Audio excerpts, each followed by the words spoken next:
जनांकीय लाभांश और जनसंख्या वृद्धि ऐसा टॉपिक है जो कह सकते हैं कि हर एक एग्ज़ाम के लिए महत्वपूर्ण होता है, हर एक कॉम्पिटिटिव एग्ज़ाम के लिए। और ख़ास करके टीआरई में भी आपने देखा होगा कि हर एक बार जनसंख्या से रिलेटेड क्वेश्चन कोई ना कोई क्वेश्चन आपको पूछ ही देगा। इसके पीछे यही रीज़न है कि जनसंख्या वृद्धि आने वाले समय में एक बहुत बड़ा समस्या के रूप में आ सकता है, और सारी समस्या जो है जनसंख्या वृद्धि के माध्यम से ही आपको दिखेगी कि उसका परिणाम है। और यहाँ पर मेंस में भी जब आप बीपीएससी मेंस में लिखेंगे, जब जो लोग प्री और मेंस देते हैं प्रशासनिक सेवा के लिए, तो वहाँ के लिए भी ये हिट लिस्टेड टॉपिक होता है, जनांकीय लाभांश जनसंख्या वृद्धि। इसको अच्छे से समझना होगा, क्योंकि पिछले बार टीआरई में पूछा था कि जनसंख्या वृद्धि के क्या कारक हैं। तो जनसंख्या वृद्धि के कई कारक हैं, उन सब मुद्दों को लेकर के अभी हम क्लास आप लोग का चलेगा। ठीक है, जनसंख्या वृद्धि को लेकर के जो क्लास होगा वो महत्वपूर्ण होगा। कई बार स्ट्रेटेजी जो भी आपके एग्जाम का हमने बता दिया है, जितना भी हमारा क्लास है उसको तो देखिए ही, साथ साथ एक बात हमेशा याद रखिए कि जो भी आपके पास एससीईआरटी या एनसीईआरटी 9-10 का बुक है, जो भी आपका 2 सब्जेक्ट आपने चूज किया है, हिस्ट्री पॉलिटी या जो भी है आपका ज्योग्राफी इकोनॉमिक्स, उसमें से आप क्या कीजिए कि एनसीईआरटी बुक को लाइन बाय लाइन पढ़ना शुरू कर दीजिए। ठीक है, बाकी करंट अफेयर्स पढ़ते रहिए, डेली न्यूज़पेपर देखते रहिए, कहीं कोई दिक्कत नहीं होगा। बाकी मैथ वूथ जो भी इधर उधर के क्वेश्चन हैं वो लगभग क्लासरूम के ही रहते हैं। ठीक है, तो 2-3 चीज़ अगर आप फॉलो कर लेते हैं तो आपका रिजल्ट 110% रहेगा, इसमें कोई डाउट नहीं है। जो भी लोग टीआरई के एग्ज़ाम में बैठेंगे, बस आपको क्या करना है कि 9-10 के एनसीईआरटी बुक को लाइन बाय लाइन पढ़ना है, हमारे जितने भी वीडियो हैं उसको अच्छे से देखना है, और हमारा जो पीडीएफ है उसको लाइन बाय लाइन पढ़ जाना है। इतना अगर आप कर लेते हैं तो मैं गारंटी के साथ बोलूँगा आप लोग 90+ स्कोर कीजिएगा। ठीक है, तो अभी आपके पास फिर आपको 2-3 महीने का टाइम मिल गया है, जो कि अब आप कर सकते। बीच में टाइम नहीं था, इसीलिए हमने बोला था कि एनसीईआरटी के चक्कर में अभी नहीं रहिए, क्योंकि टाइम कम है, सिलेबस बड़ा है। अब आपके पास टाइम है, क्योंकि ये सिलेबस आपको हमने कवर करा रखा है और आप लोग डेली वीडियो देख भी रहे, उससे आपका हो भी रहा है। अब आपको क्या करना है कि एनसीईआरटी बुक बीच का जो आपको 2-3 महीना का टाइम मिल गया, 9-10 चाहे जो भी सब्जेक्ट है, आपका हिस्ट्री है तो हिस्ट्री, ज्योग्राफी, पॉलिटी, इकोनॉमिक्स, जो भी 2 सब्जेक्ट है उसका एनसीईआरटी बुक ले लेना है, और लाइन बाय लाइन अंडरलाइन करते हुए क्या क्या क्वेश्चन क्रिएट किया जा सकता है वो भी सोचते हुए आप उसको पढ़िए। ठीक है, तो निश्चित रूप से आपके बहुत सारे क्वेश्चन जो आपको लगता है बहुत ज़्यादा टफ पूछ दिया या डीप पूछ दिया, कुछ डीप या टफ नहीं है, बल्कि आपके एनसीईआरटी के लाइन का रहता है क्वेश्चन। अगर आप बुक पढ़िएगा तो उसमें आपको दिखेगा कि वो इस लाइन से निकाला है। ठीक है, तो यही स्ट्रेटेजी है आपका। प्राइमरी के लिए मैथ रीजनिंग जितने भी वीडियो हैं उसको देख लीजिए, जो भी पीआरटी के लिए पढ़ रहे हैं 1 to 5 के लिए मैथ रीजनिंग निश्चित रूप से अच्छा कीजिए। बाकी करंट अफेयर्स भी आप पढ़ सकते हैं। बाकी जीके जीएस की बात करेंगे तो मॉडर्न हिस्ट्री अच्छे से बिहार स्पेसिफिक पढ़ लीजिए, ज्योग्राफी में बिहार स्पेसिफिक विशेष रूप से पढ़िए। ठीक है, और बाकी आप जो है जो भी नॉलेज है उसको आप लोग गेन करते रहिए, कौन क्वेश्चन कहाँ से आएगा आपको पता नहीं चल पाएगा। ठीक है, बेसिक साइंस के जो भी चैप्टर हैं उसको कवर कर लीजिए, बायोलॉजी का जो बेसिक चैप्टर है उसको आप कवर कर लीजिए, जैसे रक्त हो गया, जैसे कोशिका हो गया, सेल्स हो गया, उत्तक हो गया, जैसे आपका पाचन तंत्र हो गया। ठीक है, रोग हो गए, बीमारी, उसके जो भी कारक, ये सब जो चैप्टर हैं बेसिक, इसको और हमारे नोट्स में आपको दिया हुआ है सारा कुछ, तो ये सब चीज़ आप कर लीजिए अच्छे से 1 to 5 वाले। उसके बाद आप ईवीएस इन्वायरमेंट साइंस को अच्छे से पढ़िएगा। ईवीएस के लिए हमारा जो नोट्स है उसको भी पढ़िएगा, बहुत सारा क्वेश्चन डायरेक्ट इस बार भी आपका सेम टू सेम आया। और आप अगर अलग से भी पढ़ना चाहते हैं, अगर कोई अच्छा, अगर आपको लगता है कि ईवीएस और डीपली, तो दृष्टि प्रकाशन का भी ईवीएस पढ़ सकते हैं, उससे आपको क्वेश्चन जो डीपली पूछे जाएंगे तो वो आपको आ सकता है। ठीक है, अगर उतना अगर आप मेहनत नहीं करते हैं तो आपका बहुत सारा घटना चक्र का भी ईवीएस आता है।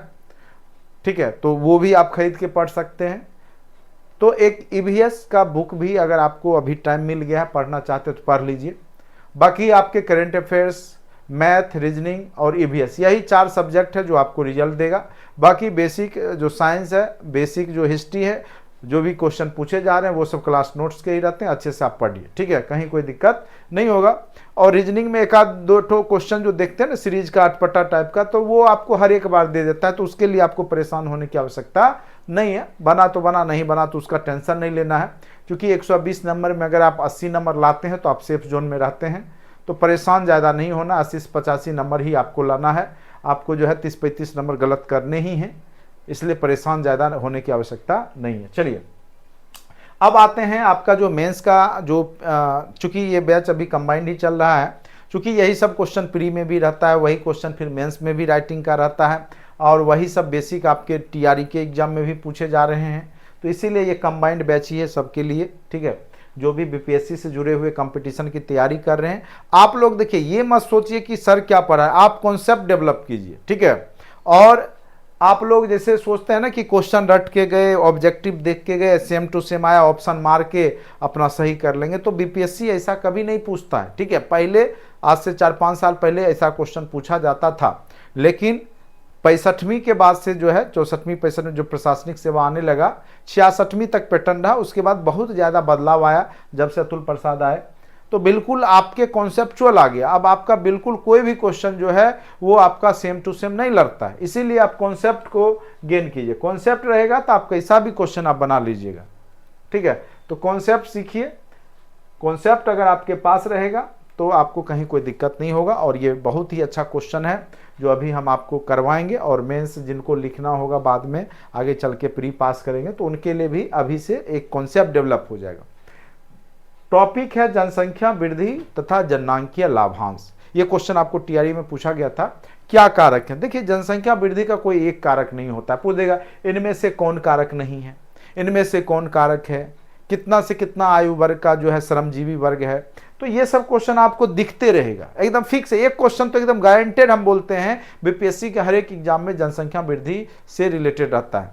एक क्वेश्चन जैसे हमने पिछले बार बोला था अंतरिक्ष विज्ञान से रहेगा, एक क्वेश्चन वो फिक्स रहता है। अगर आप अनुभव कीजिएगा, एनालिसिस कीजिएगा, तो कुछ चैप्टर है जहां से क्वेश्चन फिक्स रहता है। जैसे जनजातीय आंदोलन से निश्चित एक क्वेश्चन रहेगा, चंपारण सत्याग्रह से निश्चित क्वेश्चन रहेगा, तो कुछ फिक्स है, आप उसको एनालिसिस कीजिए, ठीक है। हम तो बता ही देते हैं कहां कहां से रहता है, तो आप लोग भी एनालिसिस कीजिएगा, तो आपको ये दिखेगा कि जनसंख्या से एक क्वेश्चन रहता है हर एक बार। चलिए, जनसंख्या वृद्धि तथा जननांकीय लाभांश क्या है, तो सबसे पहले आप देखिए जनसंख्या क्या होता है। जनसंख्या शब्द में ही संख्या है, जन मतलब जनता, जो आम आदमी है, पब्लिक है, और संख्या मतलब संख्या, सिंपल सी बात है। जनसंख्या से तात्पर्य किसी क्षेत्र विशेष में रहने वाले मानवों की संख्या से है, ठीक है। यहां जनसंख्या जो है मानवों की संख्या की को इंडिकेट कर रहा है, ना कि जानवरों का, ना कि मक्खी और मच्छर का, ठीक है। तो यहां जनसंख्या जो है काउंट किसको कर रहा है, जो चैप्टर है वो किससे रिलेटेड है, मानव की जनसंख्या से, याद रखिएगा, मानव की संख्या से है। किसी भी देश के विकास में जनसंख्या का सकारात्मक और नकारात्मक प्रभाव दोनों पड़ते हैं। अब कहिएगा कि सकारात्मक कैसे पड़ता है, अगर पूछ देगा क्या जनसंख्या का केवल नकारात्मक प्रभाव पड़ते हैं, तो बिल्कुल नहीं, जनसंख्या का केवल नकारात्मक प्रभाव नहीं होता है। अगर केवल नकारात्मक प्रभाव होता तो भारत कब का कंट्रोल कर लिया होता, और फिर जैसे चीन ने कंट्रोल किया तो वो अब वहां पे उसको खत्म नहीं करता अगर उसका पॉजिटिव होता। या जो भी जनसंख्या जहां पे कम है जिस देश में, वो अन्य देश से लोगों को नहीं बुलाते, वहां फ्री में नहीं बसाते, उनको घर नहीं देते। अभी बहुत सारा ऐसा देश है जहां जनसंख्या नहीं है, वहां छूट दिया जाता है, फ्री वीजा, वहां पे जाइए, आपको रहने के लिए मकान सब कुछ सरकार वहां की देती है कि आप यहां आके रहिए। ऐसा क्यों करती है, क्योंकि जनसंख्या भी देश की तरक्की के लिए आवश्यक होता है। जनता रहेगा तभी विकास होगा, आप रहिएगा तभी जो है, आप जंगलों को जो है काटिएगा भी, तो जो भी आप बनाइएगा अपना एक मोहल्ला, तो उसके लिए भी तो आदमी की आवश्यकता होगी ना। तो सिंपल सी बात है कि अगर आपके पास संसाधन ही है तो संसाधन निकालने वाला भी तो व्यक्ति होना चाहिए। हमारे पास खूब कोयला है, हम जान रहे हैं कि यहाँ इस पृथ्वी के नीचे यहाँ अगर हम खुदाई करेंगे तो कोयला का भंडार है, सोना का भंडार है। अब सबसे बड़ी बात है कि वो सोना निकालने के लिए भी तो आपको जनता की जो भी आपको श्रम वर्ग की आवश्यकता होगी। तो सिंपल सी बात है कि जनसंख्या के प्रभाव केवल नकारात्मक नहीं होते हैं। अगर केवल आपका ख्याल नकारात्मक होगा तो उसको सोच को बदल लीजिए। जनसंख्या का प्रभाव दोनों होता है, नकारात्मक और सकारात्मक दोनों होता है। ठीक है, अब आते हैं भारत। देखिए ये भी क्वेश्चन पूछा था, भारत जो है विश्व में केमे आबादी वाला देश है। याद होगा आपको टीआरई के एग्जाम में ये भी क्वेश्चन पूछा था कि भारत का केमा पोजीशन है जनसंख्या में, तो अभी आपका पोजीशन जो है दूसरा ही है, पहला स्थान पे अभी। हाँ, एक दो रिपोर्ट में आया है कि भारत की आबादी अब चीन से आगे हो चुकी है। ठीक है, लेकिन अभी जब तक आपको वो पूरा कंफर्म रिपोर्ट नहीं है, ठीक है, जब तक पूरे सब जगह जो है जनसंख्या काउंट नहीं हो जाए सही ढंग से, ठीक है, चूंकि भारत का जनसंख्या काउंट 2011 के बाद 2021 में हुआ ही नहीं है। ठीक है, तो क्लियर जो है अभी डाटा है ही नहीं, तो आप कैसे बोलिएगा चीन से कम है कि ज़्यादा है। हाँ, जब यहाँ की जनसंख्या काउंट हो जाएगी, ठीक है, और 2021 में जनसंख्या काउंट होने वाला था, लेकिन अब तो कहाँ पहुँच गए हैं पता नहीं। 2024 में भी जनसंख्या का जो है, आप अभी भी पढ़िएगा, एग्जाम में भी पूछा जाता है 2011 का ही जनसंख्या का, जबकि प्रत्येक 10 वर्ष पे जनसंख्या का काउंट होना था। चलिए, तो अभी पूछे फिलहाल तो आप बोलिएगा दूसरा ही, ठीक है, दूसरा स्थान पे ही है।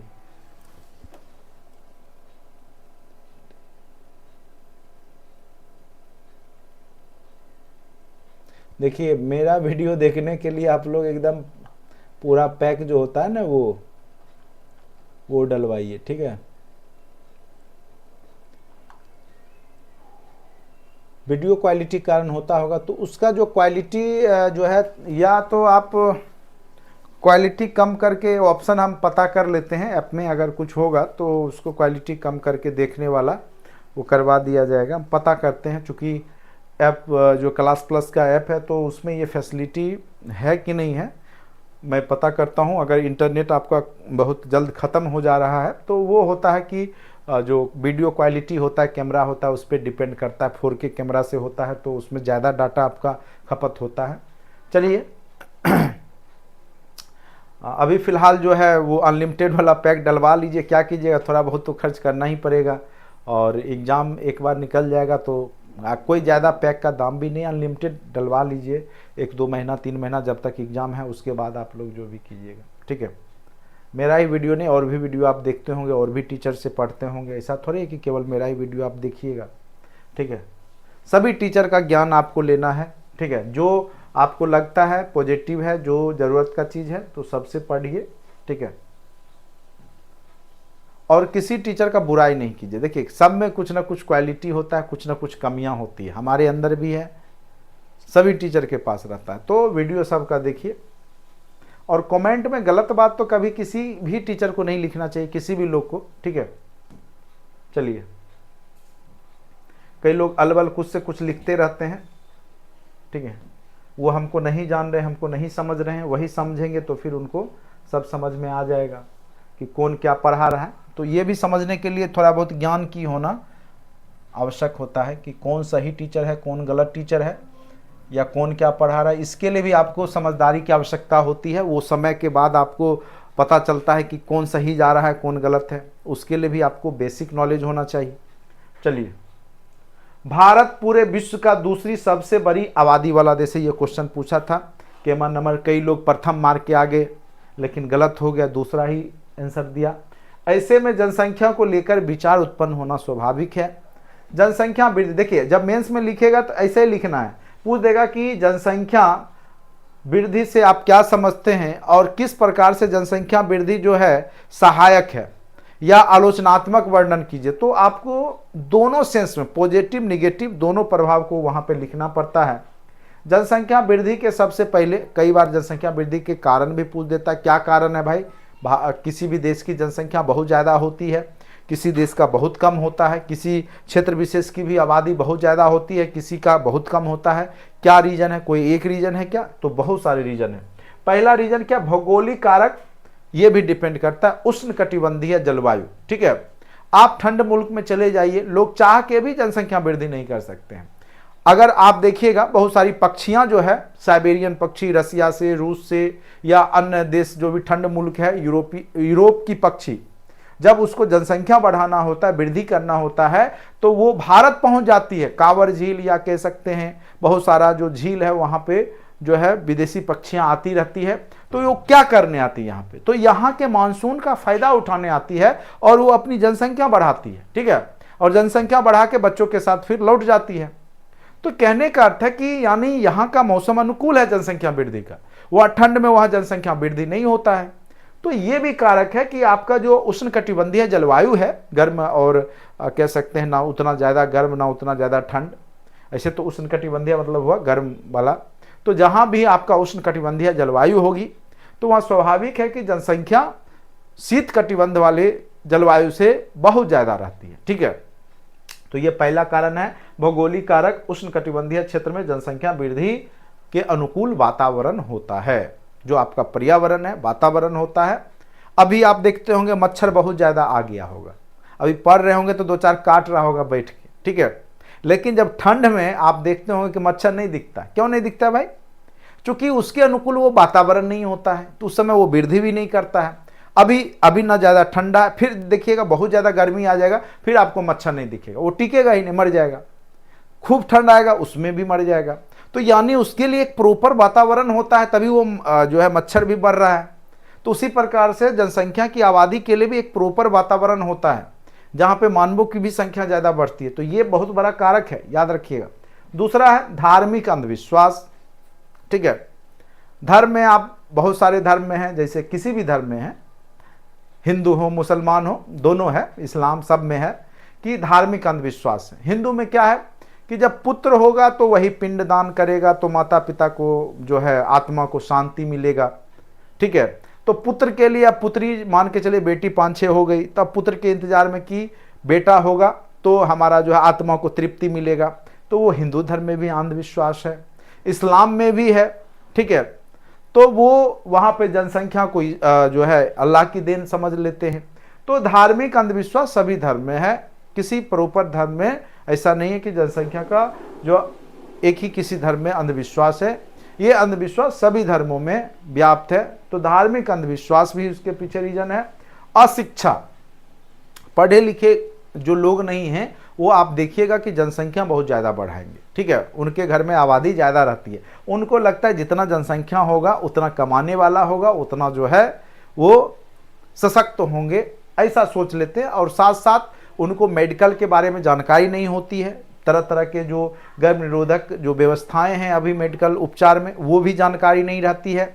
तो अशिक्षा भी, और ख़ास करके महिलाओं में अगर शिक्षा का अभाव है, पढ़ी लिखी नहीं है, तो ये समस्या देखने को मिलती है।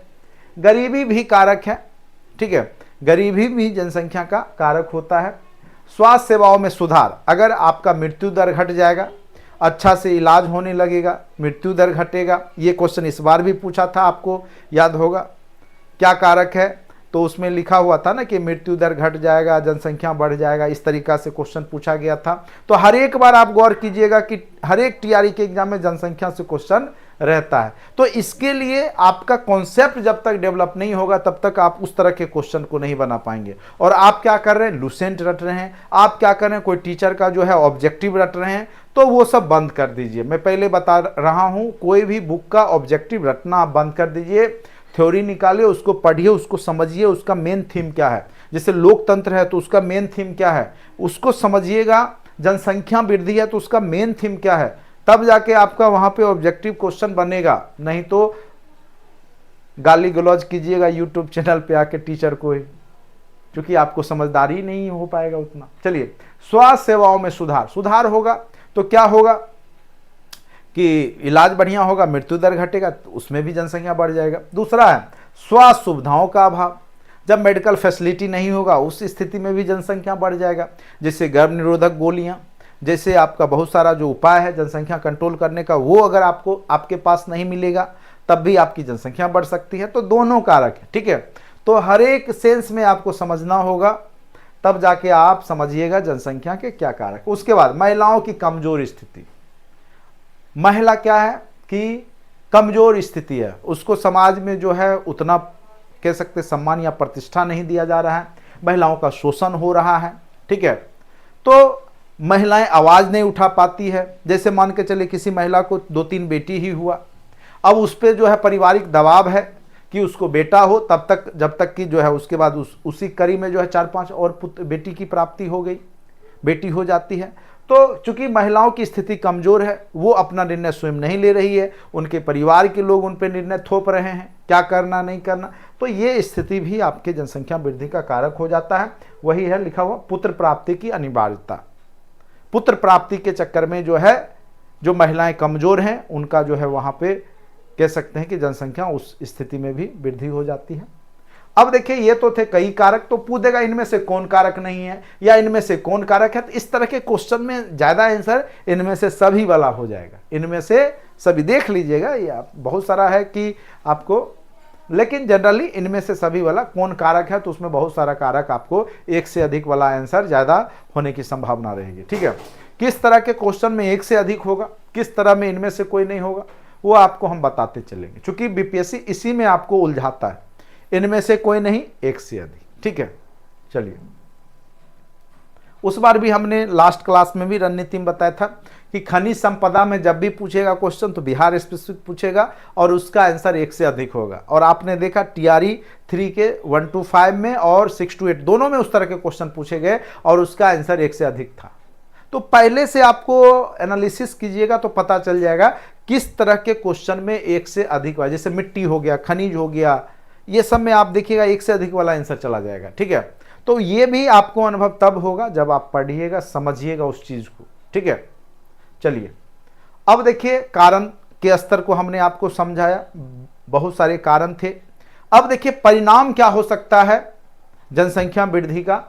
सबसे पहला है गरीबी, सबसे पहला जो आपका परिणाम क्या है तो वो है आपका गरीबी। ठीक है, तो स्वाभाविक सी बात है जब जनसंख्या बढ़ती है तो वो संसाधन डिवाइड होता है। जैसे आपके पिताजी के पास मान के चलिए 100 एकड़ जमीन है, अब उनके 5 पुत्र हो गए तो 20-20 एकड़ का हिस्सा हुआ, तो घटते गए संसाधन, तो गरीबी तो स्वाभाविक सी बात है, जब संसाधन घटेगा तो गरीबी आएगी, तो परिणाम जनसंख्या का। उसके बाद क्या होता है कि जनसंख्या वृद्धि से उच्च शिक्षा प्राप्त नहीं हो पाता है, उससे भी गरीबी हो जाता है। बहुत सारे कारक है, इलाज आप सही से नहीं करवा पाइएगा। तो चलिए गरीबी इसका सबसे बड़ा परिणाम है जनसंख्या वृद्धि का। उसके बाद सामाजिक असमानता में वृद्धि होगा, यहां पे लिखा होना चाहिए सामाजिक असमानता में वृद्धि। ठीक है, समाज में क्या होगा, गरीब अमीर के बीच खाई बढ़ती है, बेरोजगारी बढ़ेगा, ये सब आपका कारण होगा। संसाधनों पे अधिक दबाव होगा। ठीक है, पर्यावरण, आप लोग इधर उधर कचरा देखते होंगे ना, जो शहर होता है उसमें बहुत ज़्यादा कचरा रहता है, क्यों, क्योंकि वहाँ पे बहुत ज़्यादा आबादी रहती है, तो यानी जनसंख्या से वो रिलेटेड है। जहाँ पे ज़्यादा जनसंख्या होगा वहाँ गंदगी ज़्यादा होगा। यूरोपीय कंट्री इतना साफ सुथरा क्यों होता है, क्योंकि जनसंख्या कम है। वही आपका बिहार जनसंख्या आबादी वाला है, तो देखिए पूरा कचरा, सब जगह कचरा का ढेर लगा हुआ है, लोग भी उतना ध्यान नहीं देते हैं। देखिए छोटा मोटा जगह हो, 2-4-5 जगह कचरा हो तो लोग जो है आसपास के भी लोग साफ कर दें या पॉजिटिव सोच होगा, लेकिन अब देख रहे पूरा जो है कचरा ही कचरा है, तो कौन उसको साफ करेगा। तो ये भी मानसिकता होता है। यूरोपीय कंट्री क्या है कि लोग एक एक कचरा को जाके डस्टबिन में डालते हैं। अगर आप इंडिया में डालने लगे या खास करके बिहार जैसे राज्यों में, तो आपको पूरा दिन जो है एक गली को ही साफ करने में लग जाएगा, आप डस्टबिन में डालते रह जाइएगा। ठीक है, तो आप वो सोचिएगा भी नहीं, समय क्यों बर्बाद कीजिएगा। तो ये बहुत ज़्यादा है कि जनसंख्या वृद्धि के कारण ये सब आपको झेलना पड़ता है। पर्यावरण प्रदूषित होता है, सामाजिक संरचना पे बहुत ज़्यादा खर्च होता है। ठीक है, तो ये सब आपके परिणाम हैं जो कि जनसंख्या वृद्धि के कारण ही देखने को मिलेगा। और ये समस्या का जो है बेरोजगारी वाला जो समस्या है उसको आप लोग भी झेल ही रहे हैं। क्यों इतने बेरोजगार हैं, रोजगार क्यों नहीं मिल रहा है आपको। ठीक है, इसलिए नहीं मिल रहा है कि जनसंख्या ज़्यादा है, सीट आएगा 100, आप होंगे 1 लाख। अब आपस में ही आप जो है, और इसी चीज़ का फ़ायदा जो है जो पेपर लीक करने वाले हैं वो उठाते हैं। ठीक है, आप देखिए स्टूडेंट ही सब काम करता है। पेपर लीक क्यों होता है, क्योंकि आप खरीदते हैं, पेपर को खरीदते हैं रुपया दे करके आप, तो स्वाभाविक सी बात है कि वो पेपर लीक होता है पैसों के लिए। अगर आप खरीदना बंद कर दीजिए, आप ही लोग कोई उसमें से होंगे जुगाड़ में रहते हैं कि पढ़ने से नहीं हो, आप जुगाड़ करो, तो पहले आपको खुद सोच बदलना होगा, ठीक है। तो बेरोजगारी यहाँ पर भी आपका क्या है कि इस तरह की समस्या को ला रहा है, जनसंख्या जो है आपको बेरोजगारी भी ला रहा है। चलिए अब उपाय क्या है, उपाय स्तर पे भी लिखना। देखिए ये आपको पॉइंट हम दे रहे हैं, आपको समझा रहे हैं। जब मेंस में जो लोग लिखेंगे आगे फ्यूचर में जब कभी प्रशासनिक सेवा में बैठेंगे तो इसी पॉइंट्स को आपको डिस्क्राइब करके लिखना होगा। पहले से आपके माइंड में होगा ये सब बात, तो जब लिखने बैठिएगा तो 5-5 पन्ना 6-6 पन्ना जो है आपका भर जाएगा, ठीक है। तो वो कॉन्सेप्ट होता है। चलिए उसके बाद है उपाय, स्वास्थ्य सेवाओं में सुधार अगर किया जाए, यानी जैसे गर्भ निरोधक गोलियां हैं उसको लोगों तक पहुंचाया जाए, जो जनसंख्या वृद्धि कई कारक हैं उस तक लोग को अवेयर किया जाए, तो उससे जनसंख्या कंट्रोल किया जा सकता है। वही चीज लिखा हुआ है, गर्भ निरोधक उपाय जो भी है, जितने भी तरह के उपाय हैं सबकी जानकारी लोगों तक पहुंचाया जाए। उसके बाद महिला को सशक्त किया जाए। अगर महिला रोजगार में जाएगी तो लोग बेटा का इंतजार नहीं करेगा। अगर बेटी अगर अच्छे अच्छे जॉब करेगी, अच्छा माता पिता का नाम रोशन करेगी, अब तो लोग धीरे धीरे क्या हो रहा है कि जो है बेटा बेटी में अंतर घटते जा रहा है। लोग अब उतना नहीं सोचते हैं कि बेटा होगा तभी अच्छा होगा, पहले ज़्यादा लोग सोचते थे। क्योंकि अब बेटियां भी आगे बढ़ रही है, वो भी IAS IPS DM सब बन रही है, सब तरह के काम करे। अभी देखिए टीचर में ही कितनी महिलाएं जो है 50% तो सीट उन्हीं को मिला। तो वो धीरे धीरे सशक्त होगी तो वो अंतर घटेगा। जब महिला सशक्त होगी तो वो क्या करेगी कि पुरुष और महिला में अंतर कम होगा, ठीक है। चूंकि महिलाओं को भी रोजगार मिलेगा, महिलाएं भी पढ़े लिखेगी, ठीक है, तो वो अपने हक अपने अधिकार को समझेगी। तो महिला सशक्तिकरण से भी आप अगर महिला को सशक्त किया जाएगा, 50% छूट देके चाहे जैसे भी हो, कम नंबर पे भी पास करा के। देखिए अभी आपने देखा होगा कि महिलाओं को बहुत कम नंबर पे भी उठाया गया, कम कट ऑफ गया, रिजर्वेशन दिया गया। क्यों दिया गया? सरकार की इसके पीछे क्या मंशा है? एक ही मंशा है कि महिला जब सशक्तिकरण होगा तो समाज जो है मातृ जब सत्तात्मक होता है तो समाज की उन्नति चौमुखी होती है। जो महिला घर में बैठ के टाइम पास कर रही थी, अब वो महिला जब स्कूल में जाएगी तो कुछ तो पढ़ाएगी बच्चों को, तो वो एक श्रम संसाधन का यूज होगा, ठीक है, जो कि ऐसे बेकार पड़ा रहता घर में। तो कहीं ना कहीं वो सब बहुत बड़ा रीजन होता है कि सरकारें छूट देती हैं महिलाओं को। महिला सशक्तिकरण, ठीक है, इससे भी आपका क्या होगा कि जनसंख्या कंट्रोल होगा और केवल पुरुष या पुत्र की प्राप्ति के लिए महिलाएं उतना परेशान या उनको घर वाले भी नहीं करेंगे।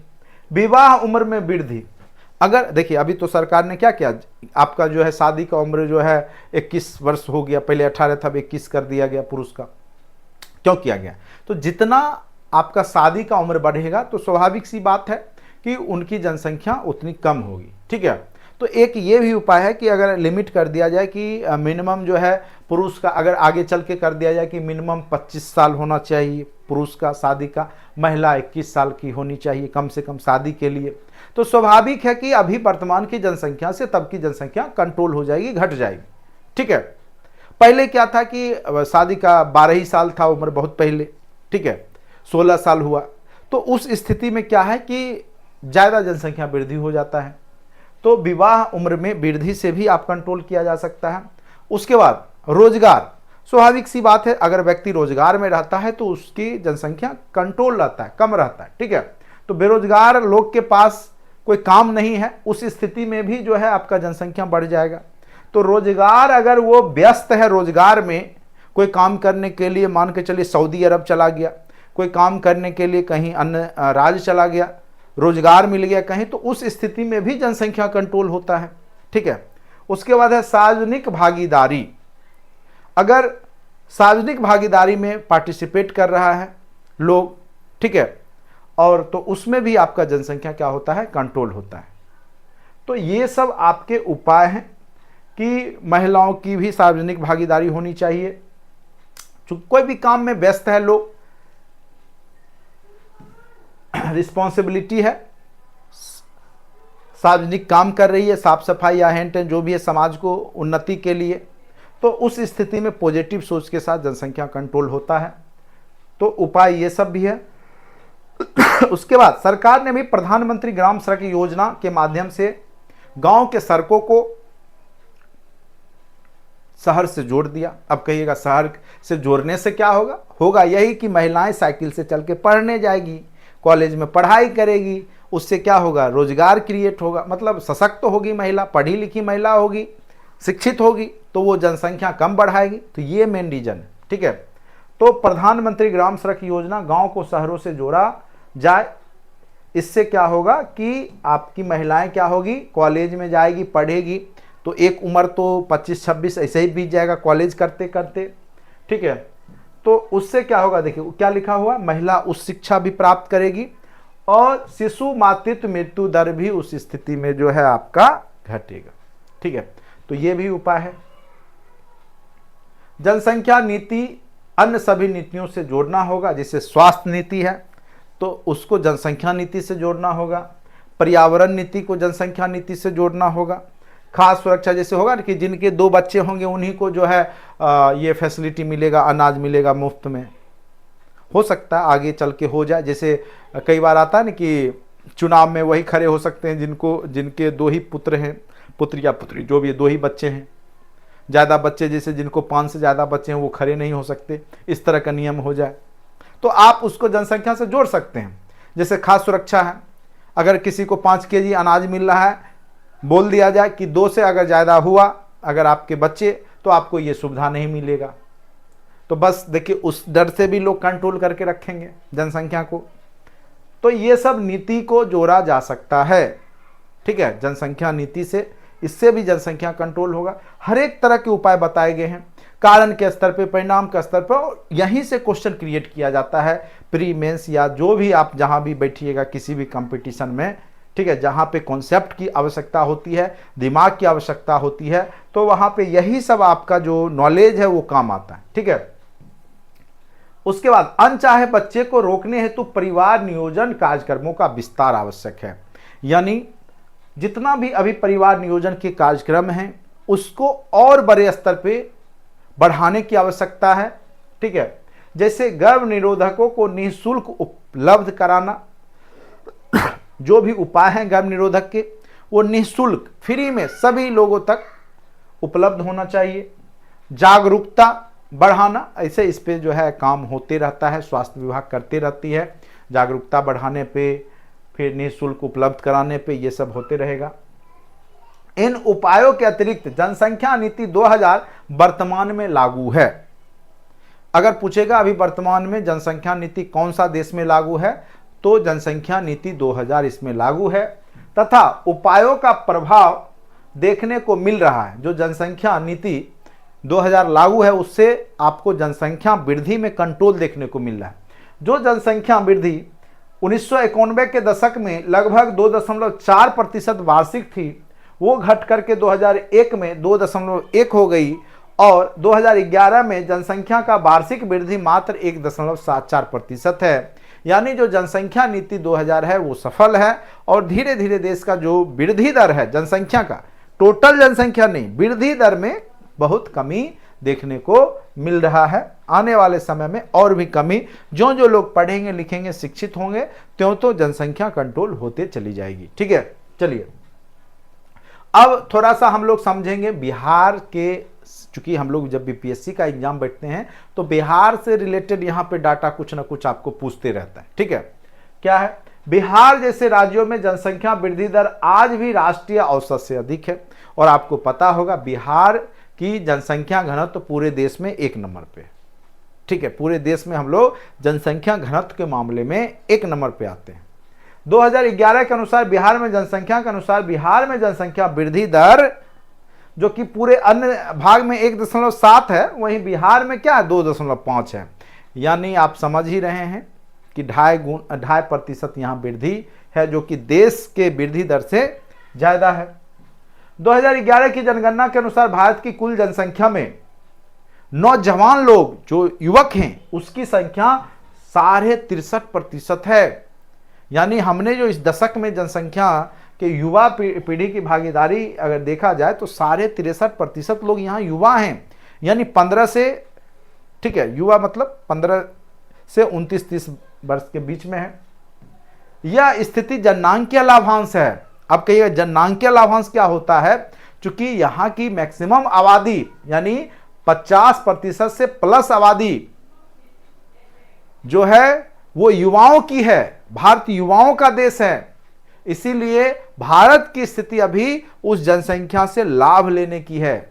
इसी को जननांकीय लाभांश कहते हैं। यानी जो भारत युवा देश है, ठीक है, और युवा देश को फायदा मिलता है, वहां उद्योग धंधे तरक्की ज्यादा होती है। चीन पहले जनसंख्या कंट्रोल किया और धीरे धीरे वहां की युवा पीढ़ी खत्म हो गई, वहां पे ज्यादा जो है अभी वृद्ध लोग बचे हैं, ठीक है। तो उस स्थिति में उसका जीडीपी स्लो हो गया, नहीं बढ़ रहा है, एकदम स्थिर हो गया। तो अब वहां पे भी जनसंख्या जो कानून था उसको खत्म कर दिया गया, ठीक है। क्योंकि उससे अब देश धीरे धीरे क्या हो रहा था, पीछे जाने लगा। जो तरक्की थी उतनी नहीं हो रही थी। चूंकि अभी समझाएंगे इसके पीछे क्या रीजन है, अच्छे से समझिएगा। और यही क्वेश्चन आपको मेंस में भी कई बार लिखने के लिए पूछ देता है कि जननांकीय लाभांश से आप क्या समझते हैं, ठीक है। तो इसको अच्छे से समझिएगा सभी लोग। इसका तात्पर्य अर्थव्यवस्था को जननांकीय संरचना में हुए सकारात्मक परिवर्तन से प्राप्त लाभ से है। यानी जब जनसंख्या वृद्धि हो और उसके प्रभाव सकारात्मक हो, नकारात्मक नहीं हो, तो ऐसी स्थिति में हम लोग क्या बोलते हैं कि वह जननांकीय लाभांश की स्थिति है, ठीक है। जब कुल जनसंख्या में नौजवान किसको कहा जाता है? 15 से 60 वर्ष के बीच के लोगों को, जो श्रमजीवी वर्ग है, जो काम करता है, श्रम बल जिसके पास है। क्योंकि 60 के बाद आप रिटायर हो जाते हैं, 15 से पहले आप जो है पढ़ ही लिख रहे होते हैं। अब तो 25 साल तक, और जो आईएएस और आईपीएस बनने वाले हैं कई लोग तो 30-30, 35-35 साल पढ़ाई करते रह जाते हैं, ठीक है। अपना जवानी जो है पढ़ाई में ही खत्म कर लेते हैं। तो ये भी एक बहुत बड़ा कारक है कि आप देश की तरक्की में देखिए, आईएएस की तैयारी लाखों लाख लोग कर रहे हैं, लेकिन सफल कितना हो रहा है? 500-600। उसके चक्कर में जो है 10 लाख लोग जो है अपना जवानी बर्बाद कर दिए, होगा तो 600 लोगों को, ठीक है। ये हम नकारात्मक नहीं बोल, लेकिन अगर वह जनसंख्या को सही डायरेक्शन में सही समय पर 18-20 के एज में ही उसको कर दिया जाए। आज हम लोग बिहार के लोग सरकारी नौकरी के पीछे क्यों पड़े हुए? ठीक है, क्योंकि हमारे पास उद्योग धंधा नहीं है। इसीलिए आप चले जाइए अन्य राज्य में, पंजाब चले जाइए, हरियाणा चले जाइए, गुजरात चले जाइए, सरकारी नौकरी का कोई क्रेज ही नहीं है, कोई क्रेज नहीं है। लोग उतना ध्यान ही नहीं देता कि सरकारी नौकरी करना है। और यहाँ तो बचपन से ही जो है बिहार के लोग या बिहार के जो बच्चे होते हैं, एकदम करना है सरकारी नौकरी करना है। प्राइवेट में लाखों का पैकेज छोड़ छोड़ के लोग जो है बीपीएससी टीआरई में टीचर में बन के आ गए। क्यों? क्योंकि यहाँ की मानसिकता ही अलग है, ठीक है। इसका तात्पर्य अर्थव्यवस्था को जननांकीय संरचना में हुए सकारात्मक परिवर्तन से प्राप्त लाभ से है।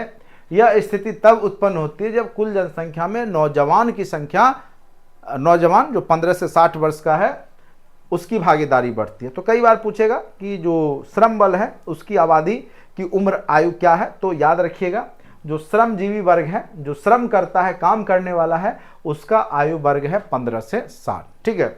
अब समझना होगा आपको कि देखिए जनसंख्या कैसे फायदा कारक होता है, ठीक है। तो देखिए अगर मान के चलिए यहां पर 3 स्टेप है, आपका 0 से 15 वर्ष है, 15 से 60 है, 60 प्लस है। तो सारा जो भार है किस वर्ग पे है? कमा कौन रहा है, मेहनत कौन कर रहा है? तो ये बीच वाला जो वर्ग है ये काम कर रहा है, ठीक है। ये बीच वाला वर्ग काम कर रहा है। बाकी वर्ग क्या हो रहा है? 0 से 15 और 60 इस पे डिपेंडेंट हैं, ठीक है। क्या है? इस पे डिपेंडेंट है। अगर मान के चलिए ये जनसंख्या कम बढ़ाया, इनकी संख्या 100 है और ये जनसंख्या बढ़ाए 85, ठीक है। क्या किए? जनसंख्या 85 बढ़ाए। तो ये जब उठ करके यहां आएंगे 100, और ये जो बच्चा है अभी 0 से 15 का, ये जब यहां आएगा और फिर ये भी कुछ बढ़ाएगा जनसंख्या, हो सकता है 25, 30, 50 है, या 50 बराबर भी रखा या 30 भी रखा मान के चलिए। तो इसको खिलाना कितने आदमी को पड़ रहा है? तो 130 आदमी को, 50 आदमी जब 130 आदमी को खिलाएगा तो स्वाभाविक सी बात है कि वहाँ पे यह नुकसानदेह हो जाएगा, यानी वो उसको बहुत ज़्यादा मतलब आर्थिक इकोनॉमी उतना डेवलप नहीं कर पाएगा, क्योंकि जनसंख्या कंट्रोल करने का ये दुष्परिणाम है। क्योंकि यहाँ पे ये 100 लोग थे, इन्होंने 50 ही आबादी बढ़ाई, और जब ये 100 लोग जब 60 प्लस में जाएंगे तो इनको खिलाने के लिए 50 आदमी ही आएंगे। तो सिंपल सी बात है कि यहाँ पे इस पे डोज ज़्यादा पड़ेगा, तो उस स्थिति में जनसंख्या जो कंट्रोल किए वो नुकसानदेह हो जाएगा। तो ये भी आपको यहाँ पे संरचना जो भी मेंस लिखेंगे दिखाना होगा और समझाना होगा कि ऐसी स्थिति क्यों होती है कि हमेशा जो है जनसंख्या निगेटिव ही नहीं होता, आपको इम्पैक्ट पॉजिटिव भी होता है जनसंख्या। बस उसको क्या करना है कि आप उसको नए नए स्किल दीजिए, ट्रेनिंग दीजिए, काम करने के लिए उसको लायक बनाइए, तो कोई दिक्कत नहीं। आप कितना भी, जापान एक छोटा सा देश है, जनसंख्या बहुत है, फिर भी उसको कोई दिक्कत नहीं, वहाँ विकसित देश है, क्योंकि वो अपने जनसंख्या को स्किल कर रहा है। चीन भी बहुत जनसंख्या में 1 नंबर पे आता है, फिर भी वो विकसित देशों में से आता है। क्यों आता है? उसके पीछे वही रीजन है कि उसने अपनी जनसंख्या को स्किलफुल बना दिया। हर एक घर में वहाँ देखिएगा हर एक तरह का मोबाइल का चिप, एंटीना, आप जो भी चीज़ सामान खरीदते हैं इलेक्ट्रॉनिक, सब आप देखिएगा made in China, made in Korea, made in Japan का है, क्योंकि वो लोग जनसंख्या का यूज कर लिए स्किल दे करके, ठीक है। और हमारे यहाँ वही चीज़ नहीं हो रहा है। हम लोग क्या कर रहे हैं कि सरकारी नौकरी के चक्कर में अपनी जवानी बर्बाद कर दे रहे हैं। जो कि बुद्धि विवेक का यूज करना था, हम लोग उस समय पे अभी क्या है, रट रहे हैं परीक्षा पास करना। चलिए भाई ठीक है, क्योंकि बिहार के लोगों के पास अब दूसरा साधन नहीं है, मध्यम वर्गीय लोगों के पास, कि कोई उद्योग करे, बिजनेस करे, कुछ भी नहीं करे। बिहार के लोगों के पास समस्या है। लेकिन जिनके पास ये सारा कुछ अवेलेबल है, उद्योग है, आसपास बहुत सारे कल कारखाने हैं, टेक्नोलॉजी है, तो उन लोगों को सरकारी नौकरी के पीछे बिल्कुल रहना ही नहीं चाहिए, बिल्कुल नहीं रहना चाहिए। या जिनके माता पिता भी उद्योगपति हैं या जो भी कर रहे हैं, उनको बिल्कुल सरकारी नौकरी की तैयारी करनी ही नहीं चाहिए। और करना एकदम बुझे तो देश को जो है रसातल में ले जाने की बात हो गई। हाँ, बिहार के लोगों के पास समस्या है, क्योंकि यही एक माध्यम है। तो जनसंख्या आपको पॉजिटिव, अगर आप उसको यूज कीजिएगा तो बहुत फायदा कारक है। नहीं तो अगर आप उसको ऐसे ही जनसंख्या वृद्धि करके छोड़ दिए रोड पे ठोकर खाने के लिए, तो बहुत ज़्यादा वो परेशान करेगा, सारा सिस्टम आपको खराब करके रख देगा, ठीक है। तो यही चीज़ आप लोग को अच्छे से समझना है। वर्ष 2011 की जनगणना के अनुसार कुल जनसंख्या में नौजवान जनसंख्या की भागीदारी 63.4% से अधिक है। जनसंख्या का औसत उम्र 24 वर्ष, बिल्कुल युवा देश है भारत। अगर पूछेगा पूरे विश्व में सबसे युवा देश कौन है, तो एकदम भारत पे मारिएगा टिक खटाक। यद्यपि राज्यों के मामले में अंतर है, ठीक है, अलग अलग राज्य का। अब देखिए बिहार का जो है औसत आयु 20 वर्ष ही है। अब बताइए कितना जनसंख्या यहाँ पे जो है वृद्धि हुआ। यूपी का 21 वर्ष है, वहीं तमिलनाडु का 31 वर्ष है, ठीक है। इसके आधार पर दक्षता विकास कार्यक्रम तथा परीक्षा का आयोजन किया जा रहा है। बिहार सरकार द्वारा भी इस प्रकार के आयोजन किए जा रहे हैं, जैसे 7 निश्चय, जिसमें युवाओं को प्रशिक्षित किया जाएगा, स्किलफुल बनाया जाएगा, जिससे वो काम कर सके। आप लोग देखते होंगे अभी मुख्यमंत्री कुशल युवा प्रोग्राम चलते रहता है ना, कंप्यूटर ट्रेनिंग का जगह जगह सेंटर बनाया गया। भले उसमें आपको सिखाया नहीं सिखाया वो तो पता नहीं, कई लोग बोलते हैं सिखाता भी, कई लोग बोलते हैं कि कुछ नहीं सिखाता है, तो ये तो अलग अलग सबका है अपना, लेकिन सरकार तो खर्च कर रही है, ठीक है। तो 7 निश्चय के तहत आर्थिक हल युवाओं को बल, ये एक 7 निश्चय का पार्ट है, जिसमें युवाओं को पढ़ने के लिए जो है 4 लाख तक का क्रेडिट कार्ड, लोन, ये सब सुविधा दिया जा रहा है। अवसर बढ़े आगे बढ़े, ठीक है। केंद्र सरकार के अन्य योजनाओं में ग्रामीण स्तर पर दीनदयाल उपाध्याय अंत्योदय कार्यक्रम, संकल्प, स्टैब, इसके तहत रोजगार परख दक्षता, आईआईटी शिक्षा की गुणवत्ता में सुधार, अप्रेंटिसशिप एक्ट लागू किया गया 1961 में। प्रत्येक वर्ष 2 लाख से जो आबादी को अप्रेंटिसशिप किया जाता था उसको 20 लाख कर दिया गया। दक्षता विकास की प्रक्रिया में रोजगार और रोजगार परखता को अनिवार्य किया गया। जैसे प्रधानमंत्री कौशल विकास योजना PMKVY 2.0 में दस्ता के साथ साथ रोजगार, यानी आपको स्किल भी किया जाएगा और साथ साथ आपको रोजगार भी दिलाया जाएगा। इसके तहत 30 लाख उम्मीदवार पंजीकृत हैं, 27.9 लाख प्रशिक्षित हो चुके हैं, 12.5 लाख को रोजगार भी मिल चुका है। ये आंकड़ा कहता है, बाकी कितने को मिला जो लोग किए होंगे और कर रहे होंगे उनको पता होगा। बाकी ये सरकारी आंकड़ा जो है, डाटा है, वो मैं आपको पढ़ा रहा हूं। केंद्र एवं राज्य सरकार द्वारा रोजगार एवं स्वरोजगार के कदम उठाए गए हैं। 7 निश्चय के तहत अशिक्षित रोजगार महिलाओं को अधिकार, जिसके तहत नौकरियों में महिलाओं को आरक्षित होना चाहिए। आरक्षित यहां पे गलती लिखा है,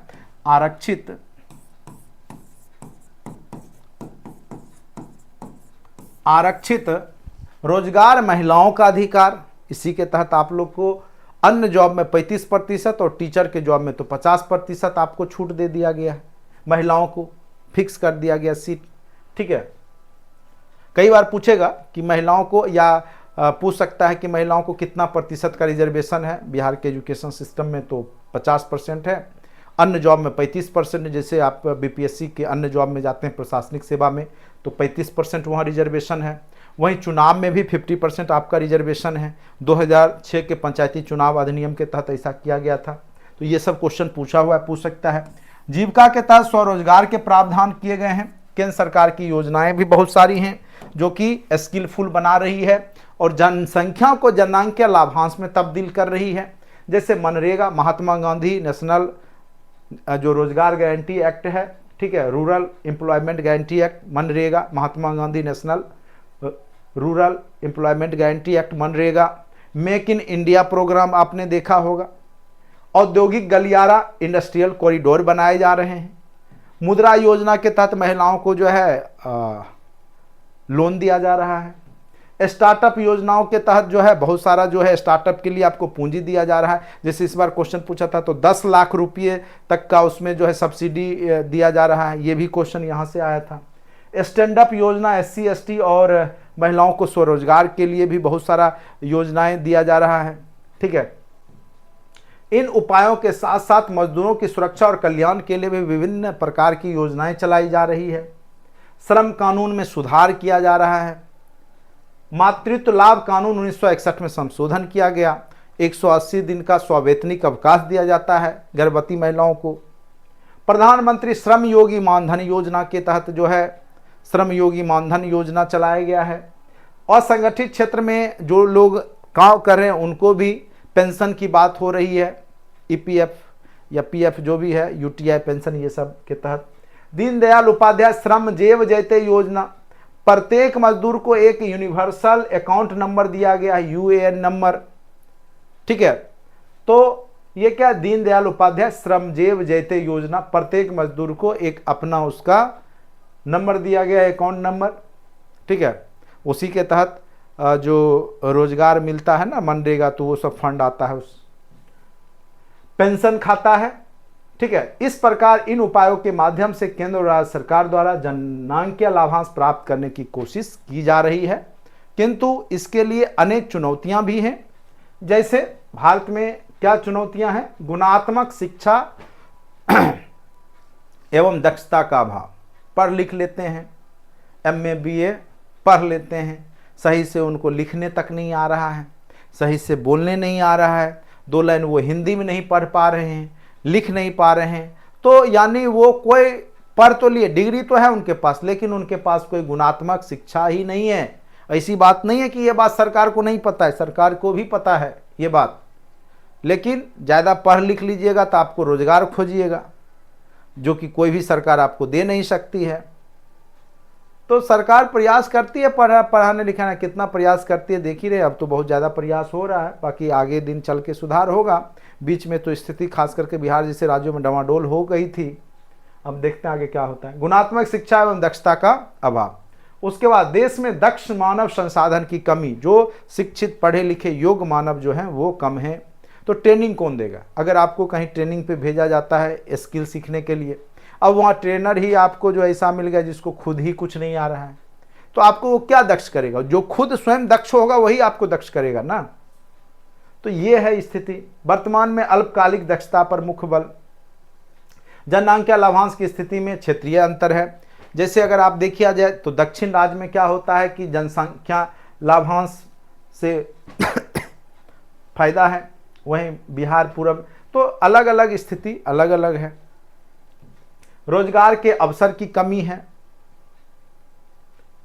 संगठित क्षेत्र में रोजगार की कमी। संगठित और असंगठित क्षेत्र होता है। संगठित क्षेत्र मतलब जिसमें आपको कोई नौकरी से निकाल नहीं सकता है, आपका जो है प्रॉपर वे में आपका जो सैलरी आएगी मंथ का, ठीक है।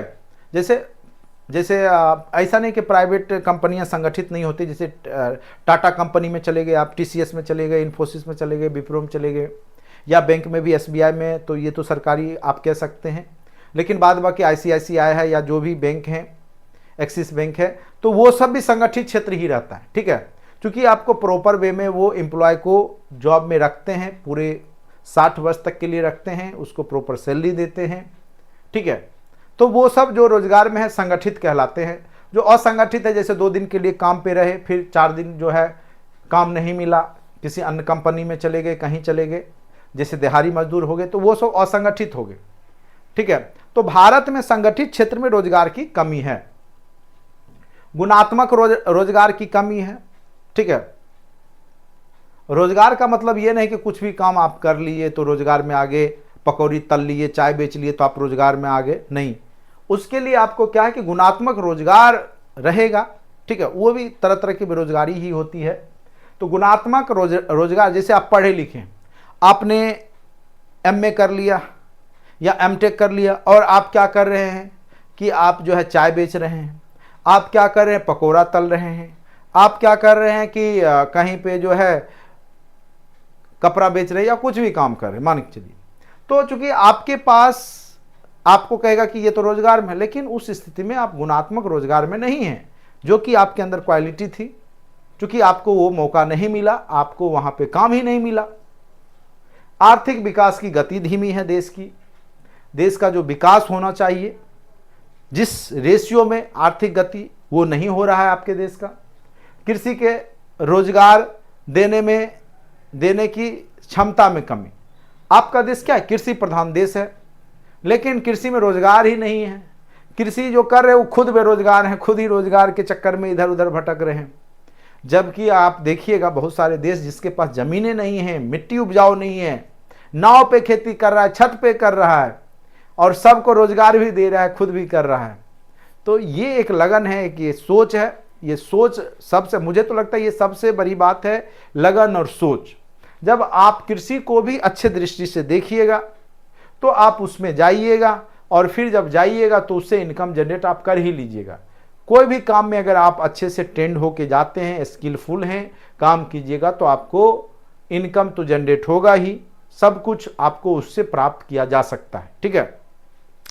तो यहां पर सबसे बड़ी बात क्या है कि भारत जैसे देशों में, भारत एक कृषि प्रधान देश है, और खास करके बिहार भी, लेकिन लोग कृषि करना ही नहीं चाहते हैं, कृषि से दूर भागते हैं। जो कृषक माता पिता हैं वो भी अपने बच्चों को खेती करवाना नहीं चाह रहे, चूंकि उनकी भी स्थिति अच्छी नहीं है, तो सोचते हैं कि जो स्थिति मेरा है वो उससे भी बदतर इसका हो जाएगा, उससे अच्छा पढ़ो लिखो, एक छोटा मोटा सरकारी नौकरी भी कर लेना, कुछ भी कर लो, लेकिन खेती नहीं करो। तो ये सोच बदलना होगा, और उसके लिए क्या होगा कि सरकार को भी संसाधन देना होगा, बीज देना होगा, वहाँ की मिट्टी को जांच परख करवाना होगा, बहुत तरह का उपाय करेंगे, हर एक तरीका, कहाँ पे किस तरह का फसल बोया जाए, कहाँ पे किस तरह का जो है कृषि से संबंधित उद्योग धंधे लगाए जाए। तो इस पे जब सरकार काम करेगी तब ये सब में बढ़ोतरी होगा। तो जो कि आपके देश में लोकतंत्र में क्या है कि बस यहाँ पे क्या है कि चुनाव के टाइम पे अपना वोट की राजनीति हो गई, फिर 5 साल जो है बस बैठ के सरकार चल रही है, ख़त्म होना शुरू होना, बस यही होता है। चलिए, तो इस प्रकार हम पाते हैं कि जननांकीय लाभांश से विकास की गति तीव्र तो होगी, किंतु कुछ चुनौतियां हैं, उस पर विशेष रूप से ध्यान दे करके उसे दूर करने का प्रयास किया जाए, ठीक है। तो ये थे आपके जननांकीय लाभांश, जनसंख्या वृद्धि क्या कारक है, क्यों जनसंख्या वृद्धि सकारात्मक है, क्यों नकारात्मक है, क्या कारण है, क्या उपाय हैं, क्या परिणाम है। हर एक स्तर पे आपको हमने बता दिया। और यही क्वेश्चन आप जब बीपीएससी मेंस में लिखेंगे, जो क्वेश्चन देखिए ये क्या है, आपको रॉ मटेरियल है, हमने आपको सब कुछ बता दिया। लेकिन जब भी एग्जाम में क्वेश्चन पूछता है तो कोई एक पोर्शन से पूछेगा जनसंख्या वृद्धि से क्या समझते हैं, इसके क्या कारण हैं, या पूछेगा कि जनसंख्या वृद्धि से क्या परिणाम है, आने वाले समय में क्या परिणाम हो सकते हैं, या जननांकीय लाभांश से क्या समझते हैं, जननांकीय लाभांश क्या भारत जैसे देशों के लिए हितकर है, या क्या उस तरीका से संबंधित आपको कुछ भी क्वेश्चन क्रिएट करके अपना पूछता है। तो ये तो आपके अंदर जब तक समझ विकसित नहीं होगा किसको क्या कहते हैं, तो ना ही आपका प्री का क्वेश्चन बनेगा, ना ही मेंस का क्वेश्चन बनेगा। और इसको बनाने के लिए आपको एक समझ विकसित करनी होती है। जब आप पढ़ेंगे अच्छे से तब समझ खुद ब खुद विकसित होगी। ठीक है, आज का वीडियो लेक्चर में इतना ही।